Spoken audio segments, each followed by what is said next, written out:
Seja bem-vindo a este canal. Eu sou Pedro Rosa, eu sou médico psiquiatra. Aqui eu falo muito sobre personalidade, sobre psicopatologia, recentemente bastante sobre autismo, né, que é um elemento muito importante da psicopatologia, com muitas discussões, então sugiro que você veja os vídeos também aqui de autismo aqui do canal. Mas eu resolvi gravar esse vídeo sobre um tema, geralmente não é um tema que eu falo muito, que são os psicofármacos. Então, o que está acontecendo na psicofarmacologia? Periodicamente, um tema vem à tona nas redes sociais e desta vez o tema veio com um tom muitíssimo crítico à psicofarmacologia. Eu acho que isso veio por eventos recentes que aconteceram ou que foram divulgados a respeito de um psicólogo canadense que chama Jordan Peterson, mas também a respeito de uma agenda do governo federal, né, de uma das secretarias do governo federal americano, né, dos Estados Unidos, a respeito do que eles chamaram de desprescrição, né, que é um termo técnico correto, apropriado, tá? De redução da prescrição. Isso veio com uma perspectiva de entendimento sobre a crise de saúde mental. Então, eu quero que você aproveite esse momento para dar um like aqui no vídeo, seguir o canal. Se você não gostar depois do vídeo, você segue e tira o like, tá? Mas faça isso agora. Então, a gente tem que começar essa discussão sobre o que está acontecendo com os psicofármacos justamente no que está acontecendo com a saúde mental da população. Até uns anos atrás, já tinha algumas pessoas, alguns profissionais que achavam que não está tendo aumento da quantidade de pessoas com transtornos mentais, não está tendo aumento da quantidade de suicídios, não tá, as pessoas não estão procurando mais ajuda porque elas têm uma frequência maior, é só porque agora a gente está fazendo diagnósticos que antes não eram feitos, que as pessoas ficavam em sofrimento, em disfunção, sem por psicopatologia sem tratamento. Em algum grau, isso é verdade. Houve drasticamente uma redução do estigma desde que eu resolvi fazer psiquiatria em 2010 até hoje, 16 anos depois. Claro que tem um estigma muito menor. Isso, isso ajuda a explicar a quantidade de pessoas que procuram ajuda, das prevalências dos transtornos mentais. Mas essa não é toda a história, essa é uma menor parte da história, uma parte relevante, mas não é a maior parte. A maior parte é que alguma coisa está acontecendo na nossa sociedade e que as pessoas têm mais problemas de saúde mental. A gente vê em todas as gerações, então, pessoas mais velhas, pessoas maduras, adultos, adultos jovens, adolescentes, em crianças, um aumento da prevalência de transtornos mentais. Não todos, mas uma grande quantidade deles, ansiedade, depressão, questões de personalidade, né? A gente sabe que, ainda que esse aumento seja em todas as faixas etárias, existe uma quantidade maior, um aumento mais intenso, é um aumento maior, né? É, entre adolescentes e adultos jovens, tá? Isso é muito claro, tá? Não acho, a gente não tá aqui também naquele, não, mas essa propensão, a gente fala mal dos jovens, essa geração nova, e que aquela coisa, puxa, mas as pessoas falam mal dos jovens desde sempre, aí alguém vai lá e arranja uma frase, sei lá, do Aristóteles, porque o jovem grego, 400 antes de Cristo, não trabalha, não se esforça. Bom, é verdade que as pessoas mais velhas sempre são críticas aos mais jovens, em algum grau isso é necessário, né? Eles precisam entender que, olha, tem muita coisa para ser feita para você se tornar um adulto. Por outro lado, ao que parece, realmente existe uma questão com as gerações contemporâneas de menor resiliência, de uma dificuldade de assumir os papéis normativos de um indivíduo adulto, homem, mulher, tanto faz. E aí a gente, em parte, explica o consumo maior de psicofármacos sobre esse aspecto. O vídeo não é sobre o que trouxe, né, esse aumento, a gente vai falar isso em outros vídeos, mas explicar assim de onde vem essa súbita crítica aos psicofármacos. E veja, é claro que os remédios têm que ser criticados. Os remédios, a medicina descreve de maneira pormenorizada os efeitos colaterais das medicações. As agências reguladoras verificam isso. Existem sistemas de verificação de efeitos colaterais dos remédios. Toda caixa de remédio tem bula, né? Então, se tem alguma área na medicina onde isso é mais público e os pacientes têm mais acesso a isso, é na farmacologia. Então, outros procedimentos que alguém vai fazer, cirurgias, etc., assim, você tem que perguntar pro médico como é que é, né? Não tem um manual da cirurgia, né? E claro que o paciente deve perguntar pro médico, e o médico deve responder e espontaneamente, proativamente falar sobre efeitos colaterais, mas a bula está lá, ela é pública, você escrever o nome de um remédio, aparece no site da indústria um PDF, né? Então, não é que as coisas não estavam por aí anteriormente, é que, de fato, vira e mexe, surge uma questão de crítica aos psicofármacos. Isso é desde os primórdios da psicofarmacologia e, infelizmente, algumas linhas da psicologia, e aqui eu vou falar o que eu penso, né? Eu vou criticar os psicofármacos nesse vídeo, você pode ficar tranquilo e tranquila, mas eu também vou fazer críticas a outras áreas, eu falo livremente. Muitas áreas da psicologia foram grandes contribuintes para um gigantesco estigma na aceitação de psicofármacos. Então, na psiquiatria, é rotina a gente ver pessoas que incorporaram um estigma em relação aos psicofármacos, que se beneficiariam enormemente dos psicofármacos e hesitam em fazê-lo, procrastinam tratamentos e têm sua saúde mental alterada, possivelmente de uma maneira muito intensa e persistente, quer dizer, o atraso no tratamento farmacológico, psicofarmacológico adequado gera problemas, e porque há na nossa cultura um estigma em relação aos psicofármacos. Então, falei aqui de algumas linhas da psicologia, mas a gente não precisa ir muito tão longe também na própria mídia, principalmente cinema, tem uma propensão a ser excessivamente crítico aos psicofármacos. Então, esse não é um evento de hoje, isso não é uma coisa contemporânea, nossa, aqui é depois da pandemia, não. Mas, e surge nos Estados Unidos, já há alguns anos, antes do governo Trump, antes do primeiro governo, surge, e aí assim, eu estou atento em redes sociais, estou atento em jornais, não só em journals, né, de revistas médicas, mas em imprensa internacional, e aqui e acolá surgem, tá, algumas críticas bastante ferrenhas aos psicofármacos. Então eu me lembro uma peça que saiu no The Guardian é um jornal inglês, então veja que não são só os americanos, um jornal inglês, né, criticando, falando sobre a síndrome de retirada dos antidepressivos. Então, alguns antidepressivos, alguns mais, outros menos, tem na sua suspensão sintomas de retirada, que podem ser sintomas de tontura, mal-estar, sensações na cabeça que são difíceis de descrever, algumas descrições da literatura de sintomas meio gripais, para sentir mal. Isso acontece com retiradas abruptas ou muito rápidas de alguns antidepressivos, outros bem menos. São sintomas desagradáveis, porém são sintomas benignos. E essa peça do The Guardian é um grande revista, é um grande... talvez, não conheço tanta imprensa britânica, mas talvez seja maior, tô arriscando aqui, maior jornal da newspaper da Inglaterra, estou arriscando. Fez uma peça completamente superdimensionando o problema. Né? A gente precisa descrever o problema no seu tamanho, nem maior e nem menor. Eu tenho aqui 16 anos de psiquiatria. Eu vi até hoje uma paciente que foi muito difícil retirar o antidepressivo dela. Na imensa maior parte dos pacientes, os sintomas, se a gente faz uma retirada lenta e progressiva, que seja uma retirada hoje que a gente chama de hiperbólica, muito lenta, o paciente fica com muito pouco desconforto e os sintomas não são persistentes, os sintomas são temporários. Isso não quer dizer que ele é desagradável, isso não quer dizer que o paciente não sofra muito se ele ficar sem remédio. Pode acontecer, se ele ficar sem remédio, algumas drogas, desvenlafaxina, paroxetina principalmente, os sintomas vão ser bastante intensos, tá? Então, começa aqui a surgir esse ponto.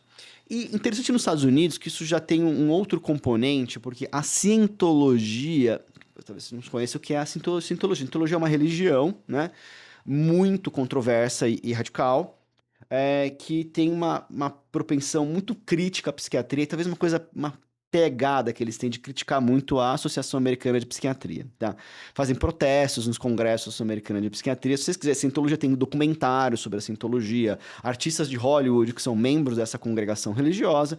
Você pode seguir por caminho e por pesquisar sobre a cientologia e chegar às suas próprias conclusões. Eu não estou aqui para falar de religião. Então, já tem uma coisa na cultura de ser crítico. Então, eu me lembro de ter um político aqui americano, antes da era Trump, tentando associar o uso de antidepressivos, por exemplo, à violência praticada por jovens. Inclusive, os eventos dramáticos, que infelizmente são comuns nos Estados Unidos, né, relativamente comuns, os school shootings.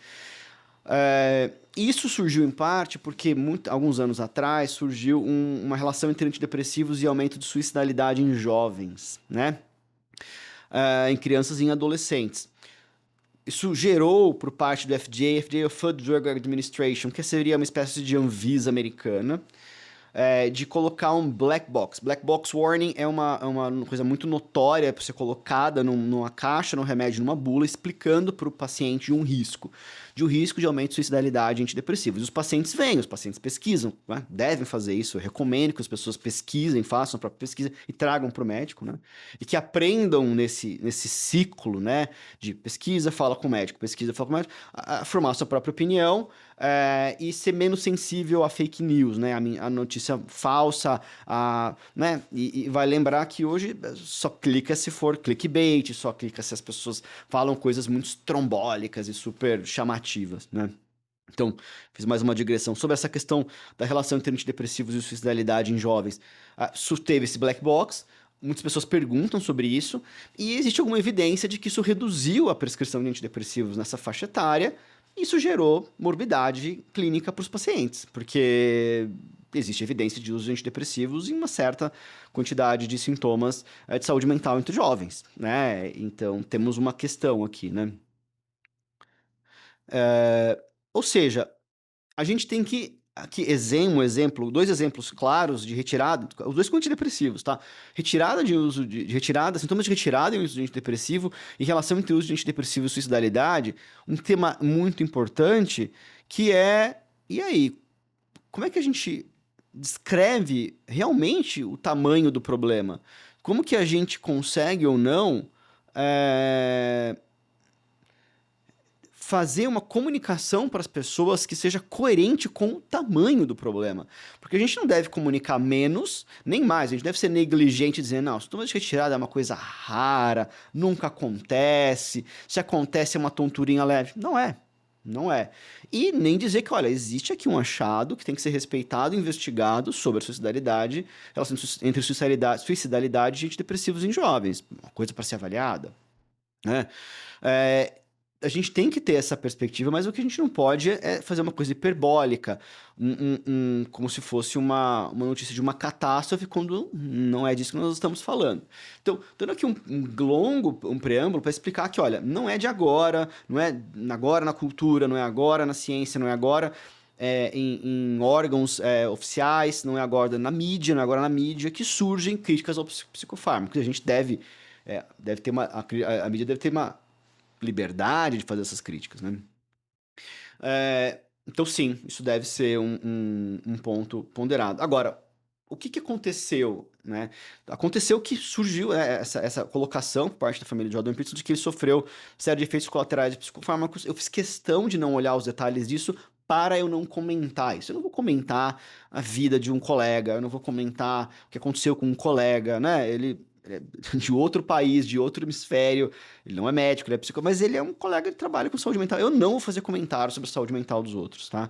Eu não vou fazer comentários sobre o que a filha dele fala, eu não vou entrar por essa linha. Eu vou focar mais nessa questão oficial que um departamento federal, Health and House, alguma coisa assim, do governo federal americano trouxe de uma orientação de desprescrição. E o problema é que, olha só, o problema é que se a gente não descreve o problema, a gente encontra a solução errada para o problema. Então, eu não estou aqui para debater a causa da crise de saúde mental, isso é um outro vídeo. E no podcast Papo de Psiquiatra tem 2 episódios sobre o que está acontecendo com os jovens, a gente tem episódios sobre temas contemporâneos lá, tem alguns temas sobre isso, mas eu vou trazer aqui pro meu canal do YouTube específico também isso nas próximas semanas e meses.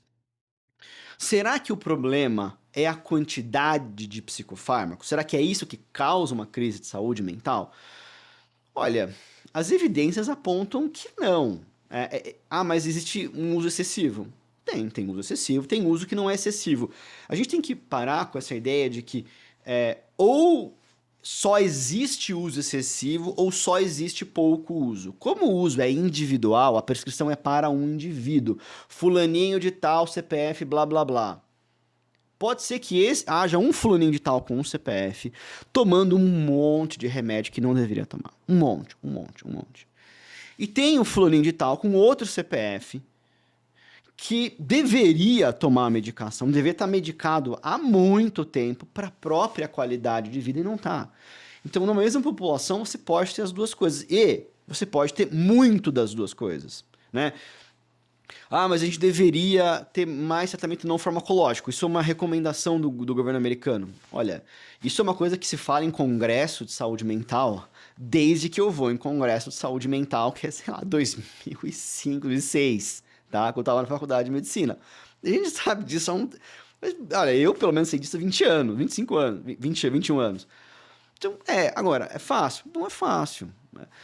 Veja, a prescrição de um psicofármaco ela pode ser feita por um médico que não é um psiquiatra, que está vendo um paciente por outras razões. Isso é lícito, isso é válido, isso é necessário. Os clínicos, ginecologistas, geriatras sabem fazer isso. Eu conheço excelentes profissionais que fazem isso, né? Conheço vários que não fazem muito bem, mas vários fazem muito bem.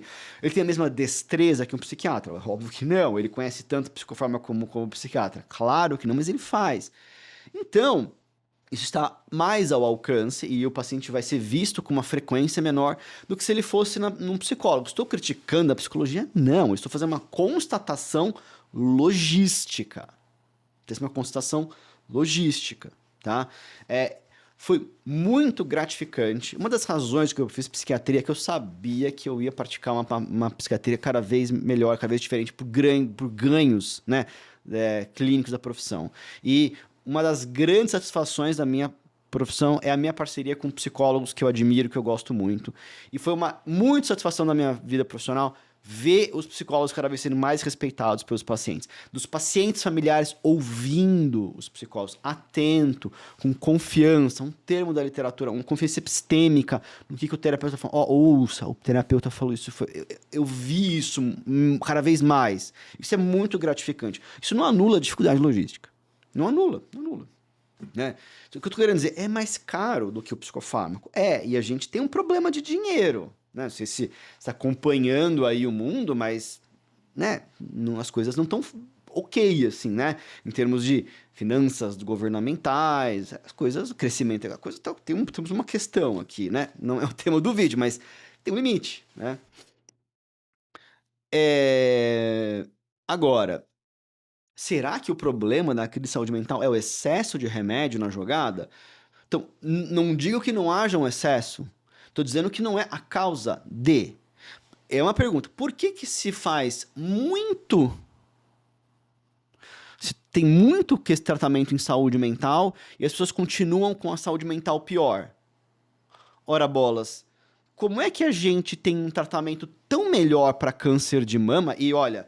Se tem um câncer que as coisas mudaram muito nos últimos 40 anos, é o câncer de mama. Do tratamento cirúrgico a drogas específicas. Até, assim, é um negócio muito grande.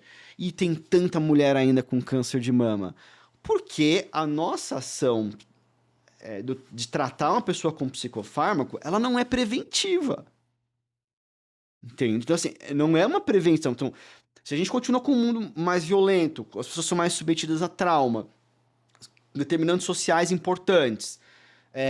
E determinantes sociais, tá? Não é só pobreza, violência urbana, uma vida menos comunitária, socialização pior, um menor apoio de religião, e eu não vou discutir, a religiosidade é um protetor para a saúde mental, ele tratou muito claro nesse sentido.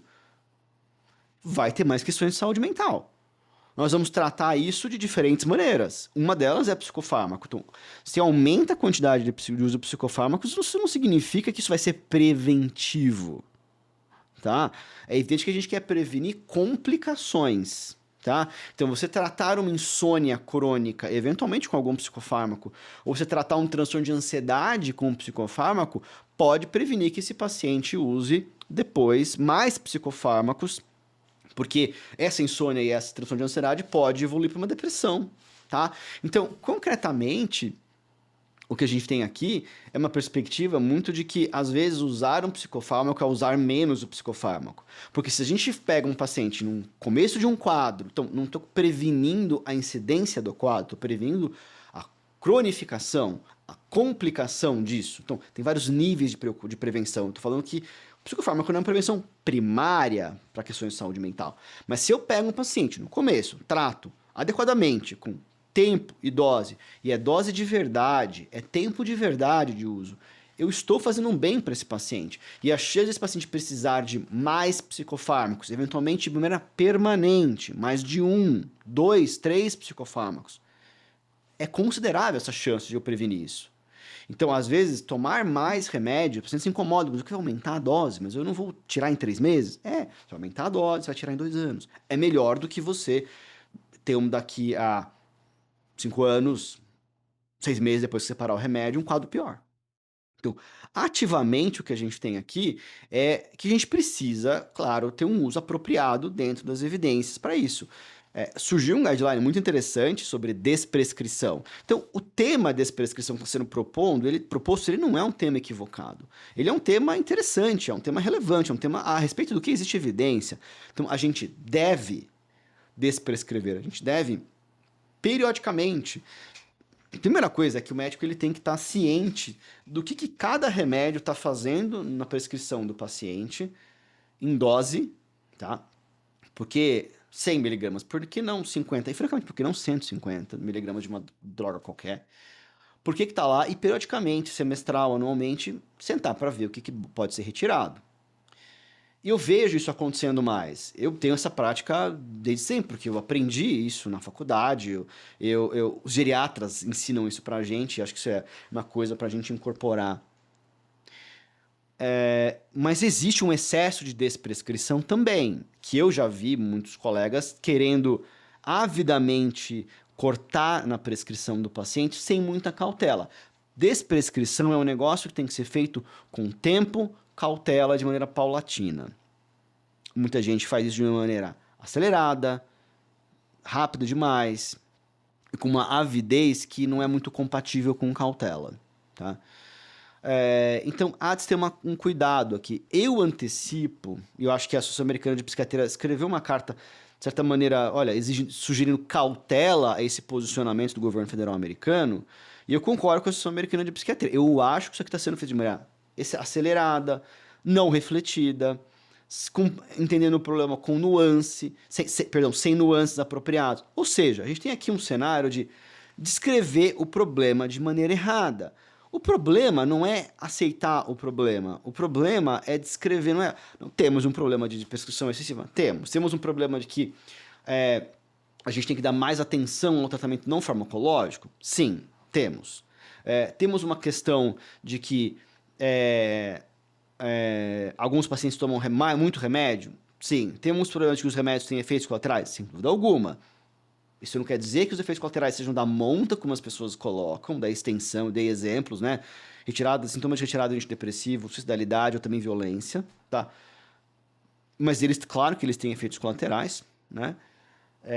Agora, entender que a causa de uma crise de saúde mental, que nós vamos, portanto, melhorar a saúde mental da população. Olha o ponto. Se a causa de uma crise de saúde mental é o excesso de psicofármacos, a gente reduzir o excesso, a saúde mental melhora. Só que se não for a causa, o que vai acontecer? Provavelmente a saúde mental vai piorar. Então, se houver uma menção governamental de, olha, não use remédio, né? Usem menos, ou uma ideia de amedrontadora, teremos problemas. A saúde mental da população tende a piorar. Agora, antes que alguém vá só dizer que não, isso é um problema do atual governo federal americano, vamos lá, o nosso governo federal, na figura do Ministério da Saúde, negligencia a saúde mental desde sempre. Olha quais são as drogas, os psicofármacos obrigatórios de se ter em todo posto de saúde. O profissional que olha, e a última vez que eu chequei, isso chamava Rename, R-E-N-A-M-E. Você pode ter uma lista. Olha, o último deles tem a minha idade. né? Assim, que tem todas é claro, tem alguns que tem remédios firmes. Eu tô dizendo assim, o mínimo, né? É uma vergonha. Isso é vergonhoso, é uma coisa que não se justifica. Então, o nosso governo federal há décadas, e ó, tô falando há décadas, eu não tô botando nome em nenhum governante específico, que me parece que tem muito a ver com o espírito do Estado, numa figura de não de governo, mas de Estado, Estado brasileiro, ainda que diga que a gente tem que dar saúde, falou, parece que tem uma vírgula, saúde mental peronomútil, né? E aí tem lá uma lista de psicofármacos que é vergonhosa, né? E ninguém tá muito aí para isso, nunca vê muita gente falando disso, então dá pra gente ser bem crítico ao nosso governo, à nossa estrutura, né, de como é que entende saúde mental. E aqui já teve em São Paulo também uma coisa vergonhosa uns anos atrás de restringir o acesso a psicoestimulantes para pacientes com TDAH, um negócio assim assombroso, né? Não faz muitos anos, eu não lembro quem era o prefeito, tá? Então, ótimo que eu não lembro para não falar, né? Mas você pode checar. De uma coisa assim, parece que não quer que trate, parece que tem uma postura do governo de não vou dizer para não usar porque pega mal, então eu vou dar um jeito de subrepticiamente bloquear o acesso. O que é uma manipulação grotesca e vergonhosa e que o Estado não deveria ter a mínima autorização. Parece que é um privilégio que o Estado tem de fazer esse tipo de coisa com a população, né? Ao invés de ter uma discussão aberta e tratar o cidadão como um indivíduo dotado de capacidade e autonomia e não como um nécio, né? Ou seja, temos aqui uma questão que não é só para o vídeo é para falar mal do governo americano. Não, o vídeo não é para falar mal do governo americano. O vídeo é para falar de e aí, será que a gente tem um problema de uso excessivo de psicofármacos? Temos, mas esse problema ele tem que ser descrito em profundidade. Ele tem que ser descrito de uma maneira com nuances, e a gente tem que compreender que problemas complexos são isso, são complexos. E eles não têm soluções simples e triviais. As soluções são também complexas. Isso não quer dizer que não haja medidas específicas que seriam muito eficazes, tá? O problema é que às vezes essas medidas são muito difíceis de implementar, tá? Resumo. Psicofármacos têm efeitos colaterais, a gente tem que descrevê-los, mas eles salvam vidas, eles conferem saúde mental e existem orientações, guidelines para o uso adequado desses psicofármacos. Isso deve ser...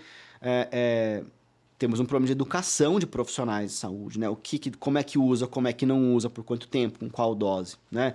E a subprescrição, ela é muito compatível com a superprescrição em uma população, né? E que dirá também pode acontecer em um paciente. O paciente está usando o remédio errado, ao invés de usar o remédio certo. Então, ele pode ser que esse paciente devesse usar 2 remédios ao invés de um errado. Então, ele está, ao mesmo tempo, super prescrito de um lado e super prescrito do outro, tá?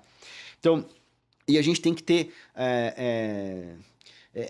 eu tenho a impressão de que os governos atualmente eles têm medidas muito aceleradas, as coisas têm que ser feitas para ontem, eles têm que dar uma resposta para a sociedade, eles têm que comunicar para uma audiência eleitoral que eles estão fazendo alguma coisa. E aí a medida fica uma porcaria, né? Fica um negócio, uma descrição tosca de um problema, sem nuance nenhum, sem profundidade nenhum, ignorando a complexidade da coisa, ignorando que na nossa sociedade as coisas têm pontos de vista diferentes, né? Então, tem um ponto de vista da farmacologia, da medicina, da psicologia, tem um ponto de vista de como é que as relações sociais, da confiança entre as pessoas, uma sociedade está envolvida, da relevância de espiritualidade, religião, transcendência. Quer dizer, tem uma série de questões nesse vídeo. Tem uma questão de como é que existe um estigma em relação ao uso de psicofármacos, que é um estigma que diminuiu, e por outro lado ainda tem muitos pacientes que se recusam a usar a medicação quando traria uma mudança drástica de vida para eles. Quer dizer, hoje a gente discute isso e uma conversa que é uma conversa de adultos, uma conversa que não automatiza a discussão como a primeira solução que vem na cabeça de alguém, né?